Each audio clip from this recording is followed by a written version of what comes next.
हिंदू क्यों नहीं जा सकते मक्का मदीना में?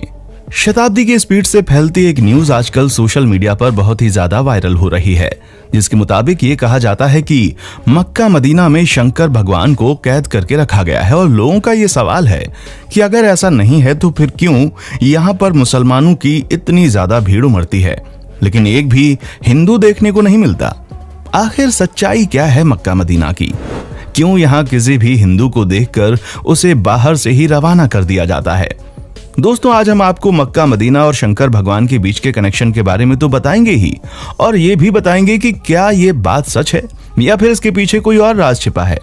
पर इसे जानने से पहले हमारे चैनल फैक्ट मंत्रा को सब्सक्राइब कर लें और घंटे के बेल आइकन को दबाना ना भूलें।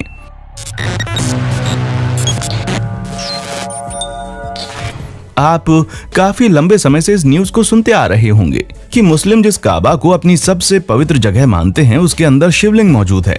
और तो और जो मुस्लिम जिस जगह पर शैतान को पत्थर मारते हैं वो जगह कोई और नहीं बल्कि शिव जी हैं, जिसे सऊदी अरब के लोगों ने कैद करके रखा है। और इन्हें लगता है कि अगर कोई हिंदू वहां जाकर इन पर पानी डालेगा तो वो आजाद हो जाएंगे। यही वजह है कि मक्का मदीना में हिंदुओं को नहीं जाने दिया जाता। अब इस दावे में कितनी सच्चाई है ये तो हम आपको बताएंगे ही, पर उससे पहले आपका ये जानना जरूरी है कि आखिर मक्का मदीना मुस्लिमों के लिए इतना ज्यादा खास क्यों है। सऊदी अरब एक पूरा इस्लामिक देश है जहां पर इस्लाम धर्म को मान्यताएं दी जाती हैं। यहां पर पेट्रोलियम बहुत ही ज्यादा मात्रा में पाया जाता है, इसलिए ये दुनिया भर के विकसित देशों में से एक है। सऊदी अरब की राजधानी रियाद है और यहाँ की करेंसी रियाल है। लेकिन यहाँ की राजधानी से भी ज्यादा प्रसिद्ध यहाँ के दो शहर, एक है मक्का और दूसरा है मदीना। ये दोनों ही शहर केवल सऊदी अरब में रहने वाले मुस्लिमों के लिए नहीं बल्कि पूरी दुनिया भर में रहने वाले मुसलमानों के लिए बहुत ज्यादा अहम है। इसकी सबसे बड़ी वजह यह है कि यहाँ पर हर साल लाखों की संख्या में मुस्लिम आते हैं। ये मुसलमानों के लिए तीर्थ स्थल की तरह है। हिंदुओं में यह मान्यता है कि 4 धाम की यात्रा कर लें तो इंसान के सारे पाप और सारे दुख दर्द मिट जाते हैं। ठीक उसी तरह इस्लाम धर्म में ऐसा माना जाता है कि मक्का मदीना जैसी पाक जगह के दर्शन करने के बाद इंसान खुदा के नेक बंदों में शामिल हो जाता है। इसीलिए हर मुस्लिम की यह ख्वाहिश होती है कि वो मरने से पहले एक बार हज की यात्रा जरूर कर ले। इस जगह की महत्वता कितनी है इसका अंदाजा आप इस बात से लगा सकते हैं कि मुस्लिम चाहे दुनिया के किसी भी कोने में नमाज क्यों ना पढ़े, हमेशा काबा की ओर मुंह करके ही नमाज वो पढ़ते हैं। जैसे कि भारत में रहने वाले मुस्लिम पश्चिम की ओर मुंह करके नमाज पढ़ते हैं, क्योंकि हमारे देश से मक्का पश्चिम में स्थित है। और मुस्लिम ये भी मानते हैं कि पश्चिम की ओर मुंह करके झूठ बोलना गुनाह है। दोस्तों, जब लोग हज की यात्रा करने के लिए जाते हैं तो वो काबा के चारों ओर चक्कर लगाते हैं। इसे तवाफ कहा जाता है और ये हज का सबसे खास हिस्सा होता है। साथ ही वो मदीना की ज़ियारत करने जाते हैं। मदीना वो जगह है जहां पर पैगंबर मोहम्मद की कब्र बनी हुई है।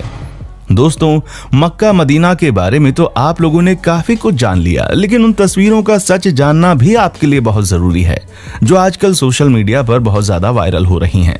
यहाँ तक कि कई सालों से लोग इस चीज पर विश्वास कर रहे हैं। पर हम आपको बता दें कि इंटरनेट पर वायरल हो रही ये बातें सिवाय अंधविश्वास के और कुछ भी नहीं है। अगर आप सच्चे हिंदू हैं तो ये बात मानते हैं कि शिव जी की तीसरी आंख जब खुलती है तो प्रलय आ जाती है, तो भला आप इस बात पर किस तरह यकीन कर सकते हैं कि कोई शिव जी को कैद करके रखेगा? और वैसे भी अगर आप किसी और धर्म के भी क्यों ना हो, लेकिन एक ईश्वर के घर पर दूसरे ईश्वर को कैद करने वाली बात सरासर गलत है। ऊपर से कहा जाता है कि मक्का मदीना में साधारण मनुष्यों ने शिव जी को कैद किया है। मतलब ये तो वही बात हो गई कि लोगों ने कह दिया कि वो चांद को जमीन पर ले आएंगे और आपने मान लिया कि हाँ, उसने ऐसा कहा है तो वो जरूर ले आएगा। अरे कुछ अपना भी तो दिमाग लगाएं। भला कोई स्वयं सबका विनाश करने वाले शंकर भगवान को कैसे कैद करके रख सकता है? अब कई लोग इस बात को तो नहीं मानते कि वहां पर शिव जी को कैद करके रखा गया, लेकिन ये जरूर मानते हैं कि मक्का मदीना में शिवलिंग है। तो हम इस पर भी पुष्टि कर दें कि ऐसा कुछ भी नहीं है। असल में मुसलमान जब हज यात्रा के लिए जाते हैं तो मक्का के पास स्थित एक इमारत में शैतान को पत्थर मारने की रस्म के साथ ही हज की यात्रा पूरी मानी जाती है। हालांकि शैतान को पत्थर मारने की रस्म पूरे 3 दिन की होती है, लेकिन ईद उल अधा यानी कि बकरीद के पर्व पर इस रस्म की शुरुआत होने के कारण सभी हज यात्री इस मौके पर ही शैतान को पत्थर मारने की रस्म पूरी करने की हसरत रखते हैं। हज की यात्रा पर आए लोग तीसरे दिन यहाँ मौजूद इन 3 बड़े खम्भों को शैतान समझकर इनके ऊपर पत्थर मारते हैं और इस रस्म को करने के साथ ही हज की यात्रा पूरी हो जाती है। अब कई सारे हिंदुओं का ये कहना है कि यही खंभे शिवलिंग हैं, इनके नीचे शिवलिंग स्थापित की गई है। तो दोस्तों ऐसा बिल्कुल नहीं है, बल्कि इसका सच कुछ और ही है। जब अल्लाह ने हजरत इब्राहिम से कुर्बानी में उनकी सबसे पसंदीदा चीज मांगी, तो हजरत इब्राहिम के लिए उनकी इकलौती औलाद से ज्यादा पसंदीदा और क्या चीज हो सकती थी, क्योंकि इनकी ये औलाद काफी बुढ़ापे में पैदा हुई थी और हजरत इब्राहिम उनसे प्यार भी बहुत करते थे। लेकिन अब अल्लाह का हुक्म था तो मानना तो पड़ेगा, इसीलिए हजरत इब्राहिम ने अपने बेटे की कुर्बानी देने का फैसला किया। दोस्तों, हजरत इब्राहिम जब अपने बेटे को लेकर कुर्बानी देने जा रहे थे, तभी रास्ते में एक शैतान मिला, जिसने हजरत इब्राहिम से कहा कि वो इस उम्र में अपने बेटे की कुर्बानी क्यों दे रहे हैं। अब तो इनका बेटा होना भी बहुत ही मुश्किल है, ऊपर से ये बेटा इतने सालों के बाद बुढ़ापे में पैदा हुआ है, जो बुढ़ापे का सहारा बनेगा। अल्लाह के कहने पर हजरत इब्राहिम कैसे अपने जिगर के टुकड़े को कुर्बान कर सकते हैं। अब ये शैतान की सारी बातें सुनकर हजरत इब्राहिम सोच में पड़ गए और फिर इनका कुर्बानी देने का इरादा भी डगमगाने लगा। लेकिन फिर इनको ख्याल आया कि नहीं, ये चीज गलत है, अल्लाह की फरमाइश सबसे पहले है। और तब हजरत इब्राहिम कुर्बानी देने के लिए चले गए। हजरत इब्राहिम को लगा कि कुर्बानी देते समय कहीं वो भावनाओं में ना बह जाएं। यही वजह है कि कुर्बानी देते वक्त उन्होंने अपनी आंखों पर पट्टी बांध ली थी। लेकिन भला खुदा कैसे किसी के साथ बुरा कर सकता था। वो तो बस हजरत इब्राहिम की परीक्षा ले रहा था, जिसमें हजरत इब्राहिम पूरी तरह से पास हो गए। इसीलिए खुदा ने हजरत इब्राहिम के बेटे की जगह कुर्बानी देने के लिए एक बकरे को खड़ा कर दिया और तभी से बकरा ईद के दिन बकरे की कुर्बानी देने की परंपरा चली आ रही है। यही वजह है कि हज यात्री जब जानवर की कुर्बानी दे देते हैं तो ये उस शैतान को पत्थर मारने पहुंच जाते हैं, जिसने हजरत इब्राहिम को भड़काने की कोशिश की थी। और इसी पत्थर मारने की रस्म के साथ ही खुदा से ये वादा भी करते हैं कि कोई भी शैतान उन्हें कभी बहका नहीं पाएगा। फिर चाहे वो शैतान बाहर की दुनिया में हो या फिर उनके मन में हो, वो हमेशा सच्चे दिल से खुदा की इबादत करेंगे। ऐसे में दोस्तों, ये कोई शिवलिंग नहीं है, बल्कि जो 3 खंबे हैं वो शैतान का प्रतीक हैं, जिस पर पत्थरों की बरसात करके लोग अपने अंदर के शैतान को मारने की कोशिश करते हैं। ऐसे में कई लोगों के मन में ये सवाल आता है कि अगर ऐसा कुछ नहीं है तो वहां पर हिंदुओं को क्यों नहीं जाने दिया जाता। दोस्तों, यहाँ पर सबसे पहली बात तो यह है कि सिर्फ हिंदुओं को ही नहीं, बल्कि किसी भी गैर मुस्लिम धर्म, फिर चाहे वो हिंदू हो, सिख हो, ईसाई हो, बौद्ध हो या कोई भी हो, अगर वो मुसलमान नहीं है तो उसे काबा के अंदर नहीं जाने दिया जाएगा।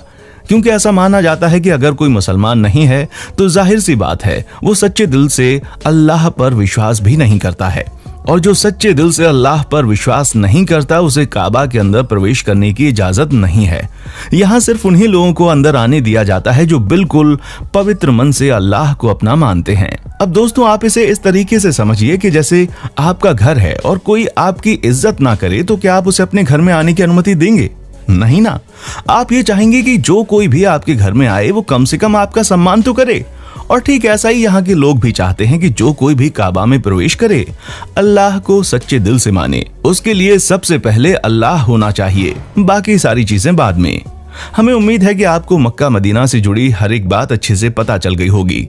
अब आपका इसके बारे में क्या कहना है, कमेंट करके हमें जरूर बताएं। और इसी तरह की इंटरेस्टिंग वीडियोस को देखते रहने के लिए हमारे चैनल फैक्ट मंत्रा को लाइक, शेयर और सब्सक्राइब करना ना भूलें। देखने के लिए शुक्रिया। दोस्तों, आपको स्क्रीन पर 2 और वीडियोस दिखाई दे रही हैं, जिसे देखने के लिए स्क्रीन पर क्लिक करें।